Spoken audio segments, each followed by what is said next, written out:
Hey everyone, this is Rob. Where I'm Ray. And I'm Rob. And this is our podcast, Hello Movies, My Old Friend. Hello, movies. Hello, movies.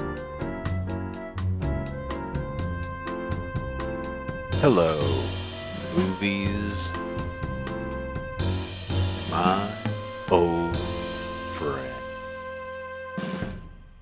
That's right, guys. This is another episode of Hello Movies, My Old Friend. This is our February episode. Rob, you want to tell everybody what we do here before we dive right in? Absolutely. Well, as most people have probably gathered by this point, Ray and I have watched a lot of movies in our life. A lot of movies. And some of those movies we watched when we were younger, and they have kind of fallen by the wayside. Haven't seen them in a long, long time. Can't keep track where the DVD is. Exactly, if we ever had them at all. And but now we have decided that it is time to revisit some of these movies and see if they still hold up. Yes, and that's what we're doing this time. We are going to watch the 1991. See, that's why we're a good team right here. Here we go. The 1991 Michael J. Fox starring Doc Hollywood. Exactly. A romantic comedy for a romantic month. Great in the month of February as we just rounded out. Absolutely. I remember, I think we even said this maybe in one of our wrap-ups on a recent episode about when we kind of announced we were doing this movie. I love this era of Michael J. Fox. Sure. I think there's a lot of really underrated movies that kind of came out of this era. It wasn't just Back to the Future. No. This was kind of post Back to the Future era. This kind of late 80s, early 90s. Michael J. Fox, I think, got Greedy. Yep. Greedy was during this time. Was it For the Love of Money? Yes, For the Love of Money. Love or Money. Love or Money, For the Love or Money. Yeah, something like that. And he is the the concierge. Yeah. I think there's a lot of really fun little maybe comedies that almost might be considered throwaways. Yeah. Frighteners maybe a little that's later, different. But, that's but in different. the same I love ballpark Frighteners. of time frame, though. Life with Mikey. Another one that I loved a lot. So yeah, we could watch all those on this podcast. We really could, because it has been a minute since we watched any one of them. But we are today, whatever this is, whenever you're listening to that time of reference. Exactly. We are watching Doc Hollywood. So if you are unfamiliar with Doc Hollywood, it is about he plays a doctor named Ben Stone. Who that's a real person. Is it? Didn't Ben Stone? Wasn't that the guy that was win money, be smarter than Ben Stone? That's Ben Stein. Oh yes, that's close. Okay, close. So he's allowed to be called Ben Stone. Okay, exactly. All right, we'll allow. Let's keep going. And he's a Beverly Hills doctor.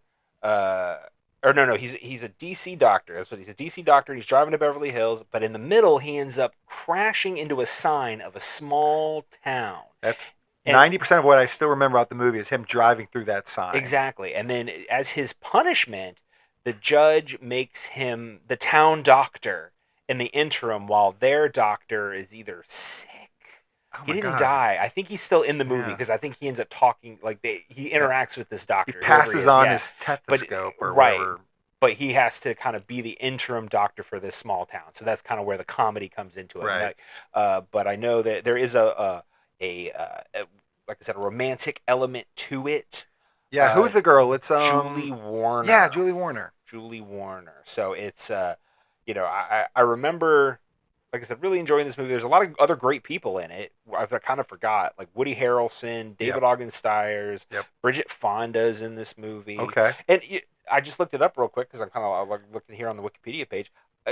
Kind of funny coincidence for us here living in St. Pete. This was shot in McKinney, Florida, in Alachua County. Oh, okay. It's not too far away. No, Gainesville area. Yeah. So, it's kind of a fun little connection for us there. Yeah, I did not know that at the time that it was filmed locally. I remember hearing about it. That news traveled slower back in those days. Well, right. But we were a lot younger then. Too. Yeah, of course. We didn't care about the news. We didn't read the news anyway. We just watched the movies. Yeah, and I remember watching this one a lot. Yeah. But I guess kind of like we're hinting at, there's a lot of gaps. It was kind of why we're looking at the Wikipedia page, because there are gaps, and that's part of what this whole podcast is about. This episode is to figure out, if we watch it now, is it going to still hold up? Are we going to still like it? Yeah, absolutely. I feel like this might be safe. It could be. I have a good feeling about this. I do feel like this I mentioned just this era of Michael J. Fox, but I think another element too is like I think this era of these kind of comedies were almost kind of our bread and butter as Sure. kids. You know what I mean? Like Sure. we watched these a lot. They were either on cable, or they were on, like a TBS or a TNT or Yeah. something Yeah. like that. So I feel like we watched these movies a lot because they were always on. Yeah, and it was good enough to not turn off. You were like, all right, I can Exactly. bear watching this, even though I have to watch commercials and stuff, and I've seen it 10 times. I can watch this one more time. Absolutely. Well, we are gonna That's watch what it we're one gonna do more right now. time. We're gonna finally watch this one more time. And if you guys haven't seen Doc Hollywood in a really long time or at all, and you want to rewatch it, go ahead, do it. Pause the podcast, check the movie out. When you're done, come back, unpause the podcast, and see what me and Rob thought. See if we think Doc Hollywood still holds up. Ray and Rob are currently watching the film. You may be also watching the film. If you're not, then you're listening to me say that Ray and Rob are watching the film. They'll be right back when they're done watching the film.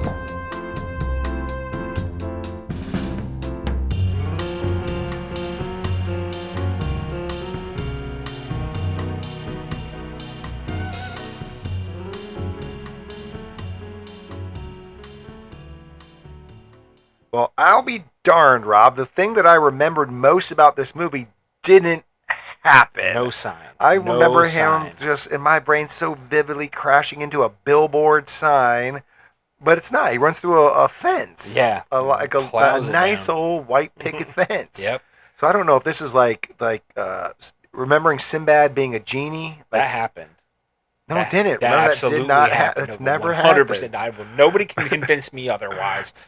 Never it's a happened. glitch in the Matrix. Yeah, well, that's where that's where my brain's at right now. Like I'm like, all right, there's another movie I'm thinking of. I have no idea what it is. If it makes you feel better, I thought it was a sign too, but I don't know if that's just because you told me it was a sign. I'm sure you planted you it in my usually brain. do that where you just agree with me for no reason. That does happen. I am That right does happen. most of the time, so it makes sense. But this time This it was did not not that pay time. off. This was But not there that was a time. lot of things that we did remember, or at least I remember now Oh, a yeah. lot more things that I didn't remember when I was trying to remember them. Yeah, absolutely. I was surprised at how many. It's always funny to me when you're doing this show, watching all of these movies, how many lines I remember. You Yeah. know, like that I don't remember remembering until they happen. Right. And then, like, some of the call and response. Your brain gets stuff. triggered. Yeah, like some of the punchline lines in this movie, I just totally remembered. Like in that initial montage sequence when he's doing or Ben Stone's treating all the different patients, and like when he like the je suis fini thing Yeah. with the guy's toe, and he goes Olay. Yeah. Like I totally I said Olay before he did. Like I was just like I totally remembered stuff like that. That's because you've got good timing. I mean that's fair, Yeah. but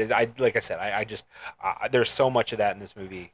And in a lot of movies, but definitely in this one. Well, that's good because it's better than the alternative when we think we're going to remember something fondly, can't end up thinking so wrong about it in a lot of ways. But one thing that I did remember was that Cars, the movie Cars, had a lot to do with this movie, or their plots were very similar. What I didn't remember is that Cars just basically stole the plot of this movie and made it their own. Almost beat for beat. It's kind of crazy how much this is just Cars. And but to be fair, and it's funny because we could have almost done this as maybe a copy of a copy because of that, because it would almost be like a demographic remake. Yeah, where it's like you're stealthy. taking an adult movie and you're making it into a kids movie, but maybe probably didn't do that on purpose. Yeah. You know what I mean, to make it beat for beat, but it just Oh, happened. they stole it beat for beat. They're like pick a love movie Doc that people aren't going to Hollywood. really remember, but is maybe decent, like Doc Hollywood, maybe. There you go, Doc Yeah. Hollywood. Yeah. No, I agree. But it's the other thing about that, though. To be fair to Doc Hollywood and Cars, is they've made this movie 12 times a year for Hallmark. Yeah, for sure. Oh, big absolutely. town going to small city, or big city going Yeah. small town going to big city going to a foreign country, small town. Going Reese to foreign Witherspoon's country. been in 5 Man, of them. women, yeah, it's crazy. So to be fair to all the above, it's almost a cliche at this point. Almost this its own storyline. genre. Yeah, it's almost its own genre. Right. The coming home movie. Right. You never wanted to come back to the town, but you're in the town and you learn to love the town. But it is 1991, so it's like this is the OG. Still so was in fresh. that This way, was a so little we're fresher. gonna say okay, we're gonna give Doc Hollywood the crown here. Is like okay, you're maybe not the first person to do it, but you did it early enough that Hallmark was able to replicate it a million times. And what I will say about that small town, though, is I would want to come back to it too, though, Rob. I think Michael J. Fox has the right idea. I think the movie does do a good job of like. I will admit that to me, this town's going to be boring as hell. Like, you're going to live there. That is going to, a lot of that stuff's going to wear off. But the people there are friendly and nice. Yeah, no, I think that's accurate. I think this movie does quite a few things really well. I think it does a really good job. It's a fast setup. So, you get him in the city, you kind of get him in the hospital, you see how he works. I think they do a really efficient job of setting up who Ben Stone is. That he's fast paced. He doesn't want to wait in traffic. You know what I mean? Like, they give you some of these cues about who he is. And really he's always quickly. looking for the bigger, better thing. Yeah. You know what I mean? So he's like, I'm moving out to Beverly Hills, which I will admit that whole situation is a little weird. Like, he's going to Beverly Hills, like he's moving out there for a job interview, not even for a job. Because like he hasn't gotten the job yet, technically. Because obviously that's the whole thing in the movie. He keeps putting off the interview. Right. And it's like it seems like a weird thing to do. It's risky. It's very risky. But I do think that they kind of maybe tie that plot hole together a little bit, because when he goes there, like, he did know the guy from, like, they're from the same town, the same hometown. Right. So he kind of felt like he was dad too, right? Yeah. So he felt pretty confident. Maybe I guess he was going to get that. But but you're right. They needed to do something to kind of tie that plot hole, because like, what are you going to do if it doesn't work out? I just go to the ER there, but exactly, it seems a bit weird. But but in that setup, in the fast setup, I think they did a really good job by hitting you with the one line that really kind of sets up Ben Stone's whole experience in Grady, which is, I thought you wanted the guy telling him, I thought you wanted to practice real medicine. Yeah. So I think that and you just get that little bit of a look from Ben Stone. Exactly, and I think it's pretty effective, and it kind of overarches the whole rest of the movie, because obviously that's what he's doing in Grady compared to what he's going to do when he gets to Beverly Hills. And I will say, just this has nothing to do with the review, and you don't need to know this, but I never wrote Ben Stone in my notes as the character. I only wrote MJF. So. Well, at least you didn't write Marty McFly. No.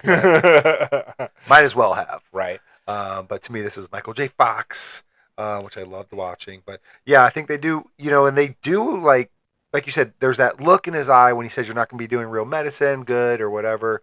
And then, I like that speaking of fast setups, that it doesn't take him too long to kind of like just settle into the town. Like, basically that first day on the job, he's having fun. Like, he's liking working with people one-on-one. He's getting into reading the mail. Yeah, and, I remembered that totally about the mail thing. Like, becoming like a soap opera for him.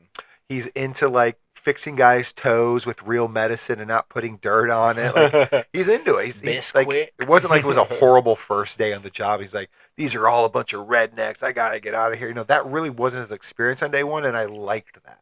Yeah, I think that's accurate. And, and like we said, it wasn't a sign, it was a fence. But I think that even the setup of him getting into the town was good. It was obviously he was scared out of his mind, because when he ran over the fence, he realized it's the old man from Home Alone who was probably going to kill him and put him in a trash can full of sand to take care of the bodies. Right. Sure. That's what he does. I agree. So he didn't want to end up in a trash can full of salt. So he's got to stay there and do 36 hours of work. Right. Which was again, it's just like cars. You've got to pay off your time. And I don't know if this is legal, but if a judge tells you to do it in 1991 and you don't have a good map of how to get out of there, you're stuck. Yeah, 100%. But one thing that I really enjoyed about this movie in this rewatch was David Ogden Stiers. Oh my God, I thought he was great. Yeah, and I thought his chemistry with the Ben Stone character was really good. Yeah, it was. I thought, just from the first scene them together, like when he comes and rushes over, gets him out of the hospital, like take him to the cabin or whatever. Like there's really in just a squash costume. Yeah, like there's something about him as a character, but even the way he plays off of Michael J. Fox in this movie is just, I don't know if it just makes him more endearing. Yeah, you know what it reminded me of, and I know you haven't watched the show, and you should, but it's got these Ted Lasso vibes, because the mayor is just genuinely a good person. Yeah. And in a movie, you keep waiting for that to change. Like, I'm like, okay, this is like, he's the guy who's going to come off as good, but he's actually going to be a jerk, and he's doing something behind the scenes that's going to screw Michael J. Fox over. No.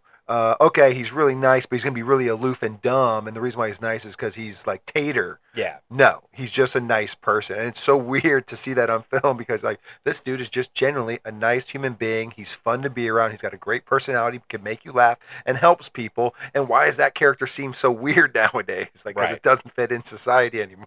No, that's true. So it's so refreshing to watch characters like that, at least in my practice. Absolutely, and like you said, he keeps it up through the whole movie. Bridget Fonda plays his daughter, who like, wants to leave Grady, but it isn't like in a situation where it's like, oh, I don't like my home life. Right. You know what I mean? It's like I just want to see the world. Right. So I think there's like also Moana. Right, and so I think that kind of makes her a bit endearing as well, and you understand that. It's not even necessarily that she's running away from a bad situation. It's just like, I feel, in a box here. I want to see something else. It's not that the place is horrible. Like, you can stay. I just don't want to. Right. Yeah, so I think that all kind of plays well with this small town movie. Now, let me tell you one thing that happened in this movie that I did not know happened in this movie, but it's not because I forgot it. It's because I swear I've never seen it. And that is the nude scene with Julie Warner coming out of the water. I think I've only seen this movie on television when we had real commercials, and that part was most certainly edited out. I've never seen that before. And it was silhouette boobs in the dream, and then side boob, and then real boob. Real boob. Great addition. Really helps the movie. I mean, just thematically speaking. But yeah, so I was like, that knocked my head sideways for a second because I'm like, I've never seen this scene, and I know I've seen this movie a chunk of times. Yeah, I can't remember if I've ever not seen that scene or not. So I can't speak to that. Like, obviously I would have watched it on like TBS or something like that. It definitely wouldn't have been on there. But I can't say I've never watched it. Right, if you watched cable. it on HBO before, who knows? But. Right. That's you know what? This is completely off topic, but very, very recently I rewatched Roadhouse. Okay. With Patrick Swayze. You've seen it, right? Yes. Okay. When I watched it on like Netflix or something like that. And I realized in that moment that I had never seen it not on regular TV because there is so much nudity in Roadhouse I did not know about. It was insane. They tricked us for all these years. I know. So TNT and TBS is right there. I know. Ted Turner, darn you. So it's funny because it's a funny thing you bring up because I have to feel like that's such a generational thing now. Oh, for sure. For like us growing up at this time, watching movies on like regular cable and stuff. Not that they don't show movies on cable anymore, but how many kids are watching that? Right? How many kids don't are watch watching stuff that? with real commercials anymore? Right, or stuff that has to be edited in that way. So it's it feels like such a generational divide, like where like the kids of our age that now don't deal with that, but this kind of like almost like a blinder being taken off when you watch a movie not on regular television for the first time. Well, it's like we had so much stuff cut off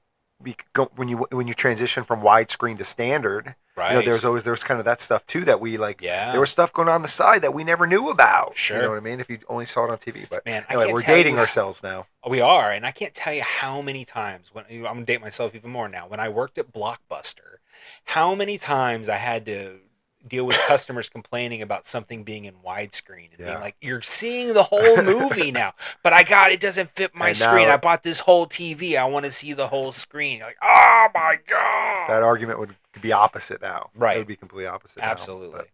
But anyway, speaking of Lou. Right. Let's go into Lou. The ambulance driver, and there's no way somebody named Lou is a girl. Who's Lou? Yeah. She's Lou. That's true. Speaking of that kind of, there's at one point in the movie where MJF is on a boat with Lou in the middle of the water, and I'm like, she's trying to play with your dinghy. Right. Tommy Boy. It's the only other movie I can definitely say I remember Julie Warner from. So that's true. But I like, but she's a good character. She's just a strong woman. She is a good character, and speaking of the dream, like good I think foil. They kind of set up the whole dynamic of like why he's infatuated with her pretty well. When Ben Stone's brought to the cabin, the welcome committee is there. He stays up all night drinking with the old ladies, which I mean that's what you do when you're a Lothario. Sure. But and they say like, oh, if you fall asleep under a friendship quilt, you're going to dream about the person you're going to marry, and that's when he dreams of her naked. So, I mean, I guess in his mind, he was trying He to... should have just opened his first thing he should have said to her is, "Hey, I saw you naked in my dreams. We have to get married because the quilt says so." The quilt said so. That's what the old ladies inside with the old quilt say. So, no, but I thought that was, it's cute. You know what I mean? It's kind of, feels a little small town cliche, but again, it kind of fits with the vibe of the movie. So, keeping it fast paced. Right. But I do like how she is, and again, this is a character that you feel like you do see a lot of times now in these various movies, but she doesn't immediately fall for him. Right. In his crap, in his like slick big city ways, so it's like it has a little bit of like a will they won't they cat and mouse thing that I think plays really well. And kind of the good thing about her character too is that she has gone to the big city and she rejected it. Right. You know what I mean? She went to New York, she went there with her ex, the father of her child, and she just saw like all the pitfalls of that life of people that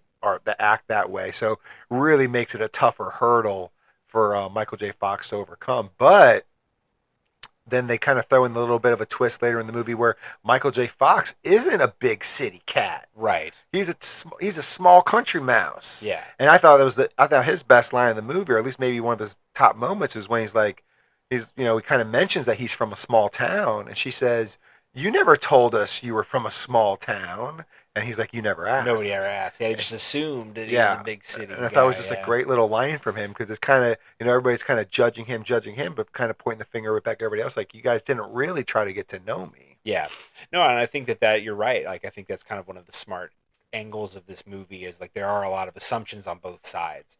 So I think that, as you're talking about like a weakness and need situation on, you don't want one side to be, almost angelic, what I mean, flawless and angelic, and so it's kind of nice to have both sides have those assumptions, kind of like what we talked about with Valley Girl on Say Hello to My Little Film. True. So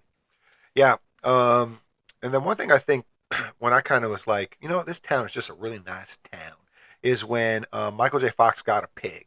Yes. The guy who had the dirt on his toe and really just needed a good old shot of penicillin to fix him up. He has to pay in pig because his insurance doesn't only covers pig, I guess. Or whatever. But so Michael J. Fox has a pig, and just everywhere he goes in town, it's like, "Nice pig, sir. Nice pig, Mr. Snow. That's a great looking pig, Mr. Snow." Everybody talks to each other. Everybody's so nice. And it's like, how can you leave this town, Michael? That's fair. And it's a great device too, because that's what helps him get in with Lou, because Lou's daughter falls for the pig, and like so all of he's that. He's got to save the pig's life, right? Like I think that it's a great device in the movie to kind of endear him to the Lou character, and I think and just what you say in movies, put a pig in or animal in danger, or a kid in danger, and you got some really good drama right off the bat. So him having to figure out like, oh, he's at the go to Melvin's. Oh, Melvin doesn't have it. He took him to the butcher. Oh, I got to go to the butcher and get him. And then he, Of course, he's a natural butcher because he's a surgeon, so it's perked out perfectly. And you think having a pet just helps tie you down. You know what I mean? So it's like it's a thread that is going to dig deep. And it kind of does, but it kind of digs deep for more of the daughter. And that's one thing we kind of mentioned that Lou has a daughter, and they never really we don't ever Jerry Maguire it where you see does Ben care about the daughter at all? Sure. But it's it's not really needed. It's more like just to make her character a little bit more complex, but it is kind of funny though. Yeah, no, I agree. Like it is. I think that's perfectly valid to say that the daughter's almost uses like a prop, like furniture in the movie in that way. But and it's fine because you're kind of getting through this narrative quickly, and I think Lou. But I guess you could make the argument similar to a Jerry Maguire situation, like for a single mom, the way that whoever your suitor is interacts with your child should be pretty high on your list. Sure. But to be honest, she's trying to avoid him even being the suitor anyway. Right. For the majority of the movie. So she probably doesn't even want to know if he's really good with her daughter, because if she knows that he's good with the daughter, then she might fall for him even more, and that's not something she wants. So I think that's also something about this movie that is interesting, is really for the majority of the movie, Lou is trying not to fall for Ben Stone. Yeah. You know what I mean? Yeah. So I think that you could tell she's failing. Yeah, absolutely. And it there's various situations they get put into, the dinner at the mayor's house and all of that, and I actually really like their first interaction in the diner like when she's like studying, Yeah. and he like comes to sit at her table or whatever, and she's just very much like, you take that meat away, like I don't, so but the other interesting kind of wrinkle, and this is not uncommon for this kind of story, is the addition of the other suitor. So the friend. Right, the friend. Woody Harrelson. Woody Harrelson, Hank Gordon. And I love Woody. Like, I always just have a real special place in my heart for Woody Harrelson. I think he's just everything, every performance, I feel like he's great. And this is no different. No. I feel like it is very Woody Harrelson. And I think this has got to be one of his first big movies. I mean, he was in Cheers from like 89 to 92, so he wasn't done with Cheers yet. Yeah. So, I mean, he couldn't have taken off too big yet. Yeah. He was in... He joined the cast in 85 in season 4, and he spent the final 8 seasons. So he was actually in there from 85 to 93. Okay. So yeah, he was still in Cheers at that time. So yeah, that's what I'm saying. Yeah. I don't remember. Yeah, his movie career I don't think really took off until after Cheers. That's probably true. But he adds an interesting element to this to this story, and I really like his scene with Ben Stone in the cabin. Yeah. Where Ben kind of inadvertently talking about hats. Right, and kind of inadvertently he convinces Hank to leave, but doesn't realize that's what he's doing. Yeah. And I love that scene. Like, I thought that was just a really great scene because, you go into it expecting one thing to happen and then something completely different happens. Right. You either expect some kind of a fight or confrontation, right, which is what Michael J. Fox was expecting. Right, exactly. Or at the very least, it's like you're just going to be convincing, Hank's going to convince Ben Stone that he doesn't belong there. Yeah. And ultimately Ben ends up convincing Hank that he doesn't belong there. Right. So I think it's just, that's a great scene because it's kind of a rope-a-dope. Yeah. You just kind of get hit from an angle you did not expect. Yeah, I think Michael J. Fox does a great job of, like, he's talking to Hank, but really talking to himself, but still convincing Hank. Like, it was kind of like a little deep, maybe deep's not the right word, but it was a very successful scene, and then it was kind of, doing multiple things in a unique kind of fun way, talking to, dumbing down his life for trying on this hat, because, he's talking to Woody from Cheers, who's dumber than Boxer Rock. Sure. But, I think another, interesting thing about this movie is they have these multiple elements, if you will, that are kind of like his ties to the big city life or his previous life or whatever. There's obviously the job interview, which is the thing that he keeps pushing. He keeps pushing the interview through this whole process. The other thing is the car. Right. So the car is a big part of it as well. So I really enjoyed like the dynamic with him and the mechanics, Melvin and the other guy. Melvin's great. And like, getting the parts to fix his car and all of that, and then like ultimately the car getting destroyed when he's delivering the baby on the side of the road, which is like great symbolism. He's practicing real medicine when this car that is clearly like a plastic surgeon's it's a metaphor, masturbation mobile, it gets destroyed on the side of the road. So I think that's really really good. Yeah, because the baby is born at the same moment the car is destroyed, right? And he still kind of smiles and laughs at what he's holding in his hand. Right. Speaking of, I'll say Dr. Hogue, let's talk a little his about successor, or he's successing. I thought his speech to Michael J. Fox when he was opening that cabinet, showing all the pictures of the babies he's delivered and how he knows everybody in the town so intimately. Mm-hmm. I thought that was a really successful scene, and like what a great sales pitch to kind of get him to stay. It doesn't work in the moment, but you could tell it put the hooks in. Absolutely. Yeah, I really liked Hogue.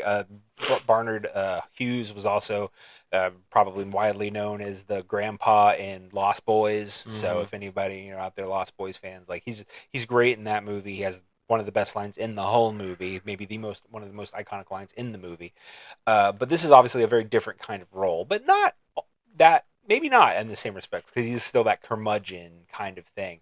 But I do like, Ben having to save his life and like that whole like way that they become friends almost, where, Ben proves himself as a doctor, if you will. Cause like, that's kind of the whole thing is like Hogue just sees him as this big city doctor who's, doesn't know his ass from a hole in the ground. Right. And, now he's coming to his small town trying to take his job, which I will say that whole dynamic is weird to me. Like, is Hogue, like, does people want Hogue to be the doctor or not? Yeah. Is he a good doctor? Do people want him to be the doctor? They not? They want him to retire? Like, it makes me, the mayor kind of makes me think they just want him to retire, so they need somebody to replace him. But like, he doesn't seem to want to be there because he's got the sign like, "Don't call me for anything." Unless like, you lost an arm or an appendage or something. Right. So it's like, well, who's doing the job then? Like, it's so I will admit, like that kind of stuff is a bit, it's a little muddy and kind of weird, but like, I guess it just kind of gets the dynamic of why they need a doctor. Yeah. So that's fine, I suppose.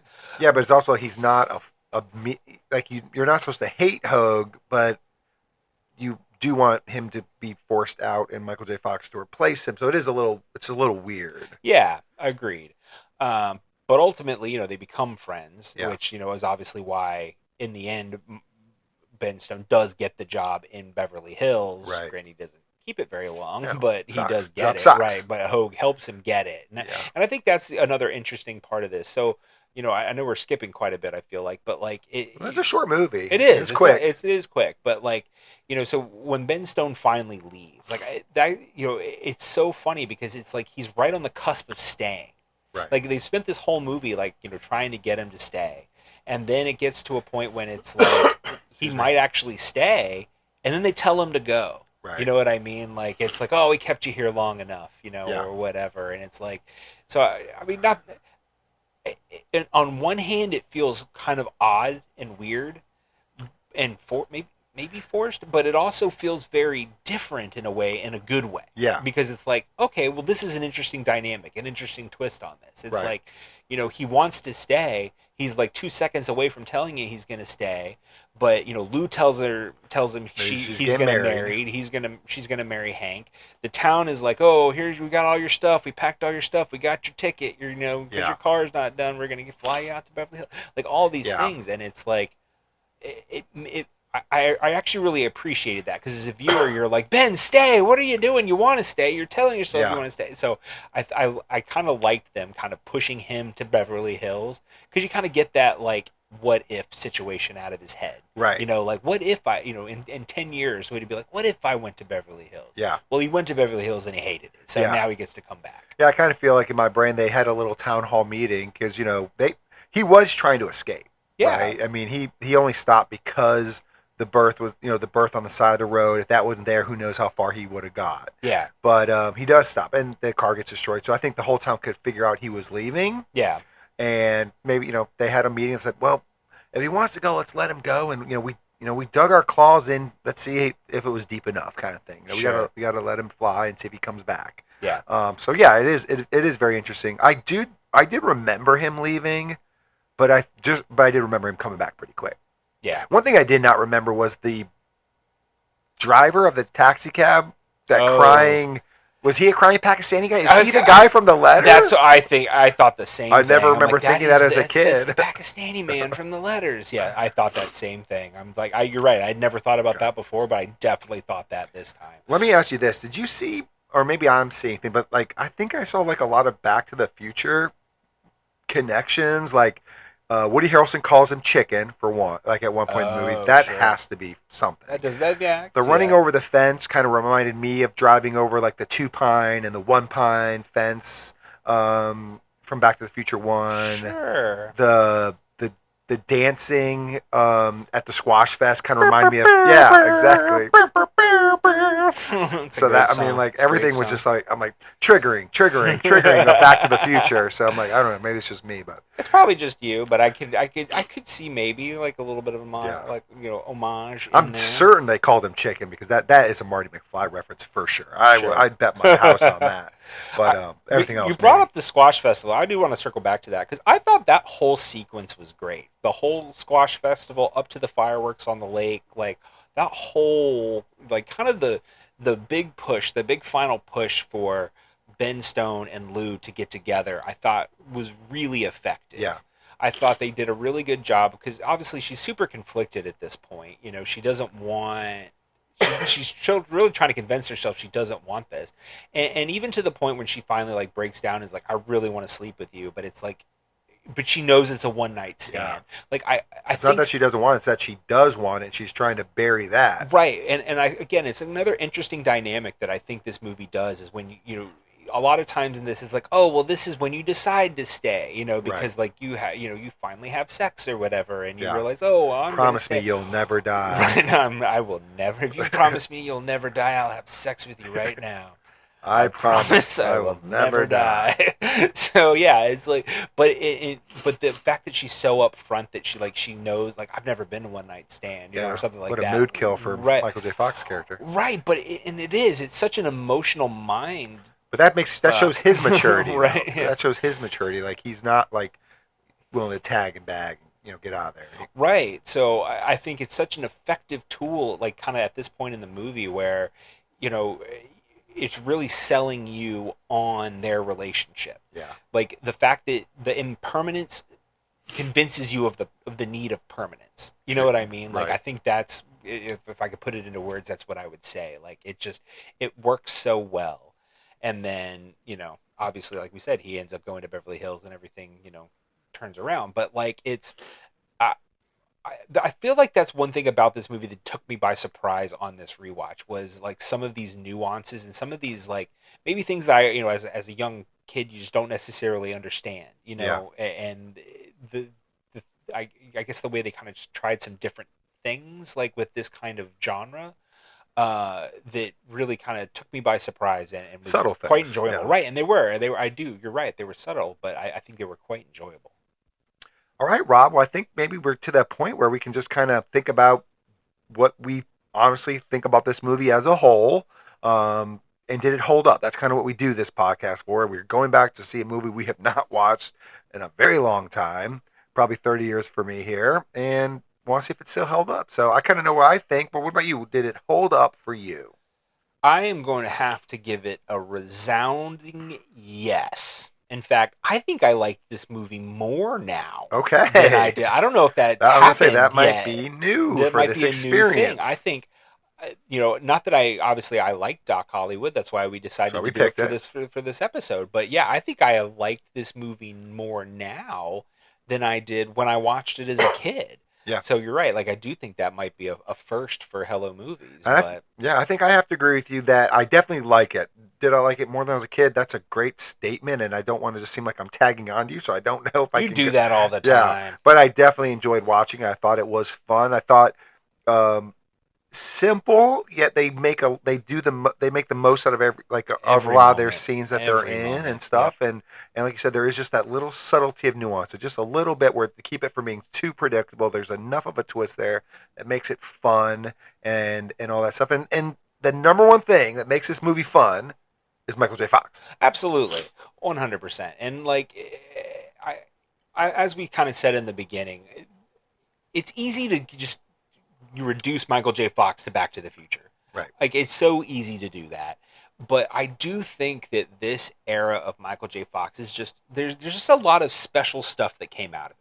Whether it's The Secret of My Success or Greedy or we talked about it, For Love of Money. Yeah. Or like I just think there's a lot of The Frighteners. The Frighteners, obviously. Yep, another great later. One. Yeah, but like it's just there's a lot of really good Life with Mikey. That's another one that hit me. Life with Mikey is another one that I totally could have done for this podcast.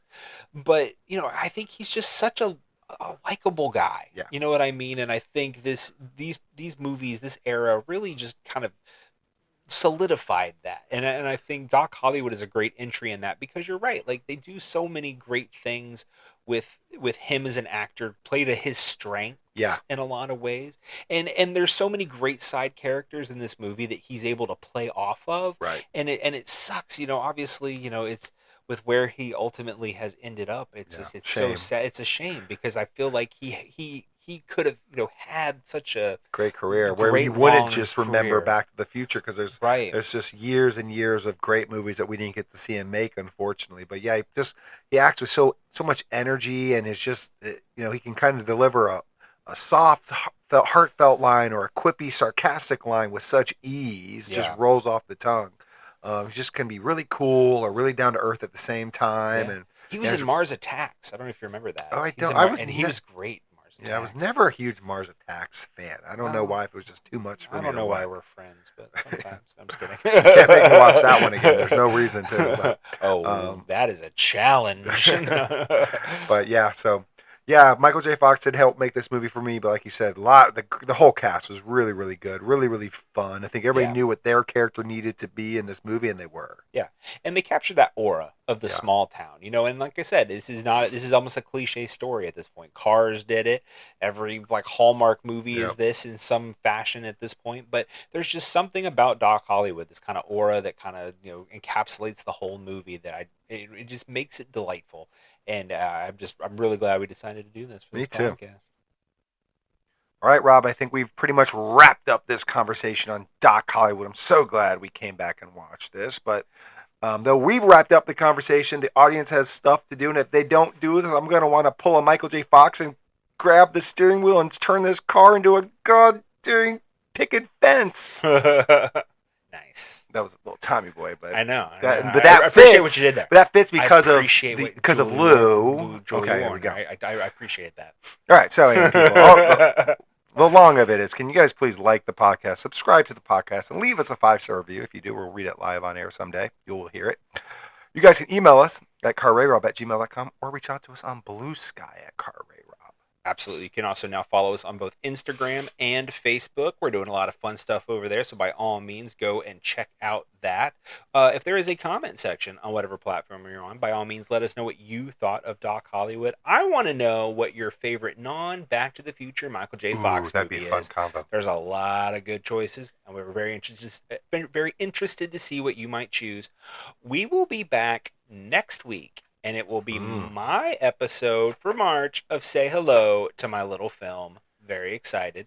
You're on a hot streak. I am. Don't blow it. Well, I might blow it, actually. We'll see. But then we will be back in 2 weeks with March's A Copy of a Copy, where Ray and I are going to be watching the Alexander Payne dramedy, if you will, Sideways. Yes. Starring Paul Giamatti and Thomas Hayden Church, as well as the Japanese remake of the same name. That means Paul Giamatti's going to be in back-to-back episodes of A Copy of a Copy. That's true. It's never been done before. That's never been done before. But that's what we do here. We break boundaries. But then we will be back next month with another great episode of Hello Movies, My Old Friend. And Ray and I are, I'm going to say, we are ecstatically pumped to revisit the 1988 Australian comedy Young Einstein. It's been a long time since I've watched this one. Yahoo Serious. Should be fun. I know it is. This is a movie that I have not thought about in a long time, but it hit me recently. I looked it up, and it is available to rent. So we're gonna see if it's worth thinking about. We're gonna see if it's worth thinking about, and I'm super excited. But you are not gonna want to miss a single episode. But until then, this is Car Ray Rob, where I'm Ray, and I'm Rob. And remember, be defined by the films you love, not the ones you hate. Hello, movies. Hello, movies. Hello, movies. My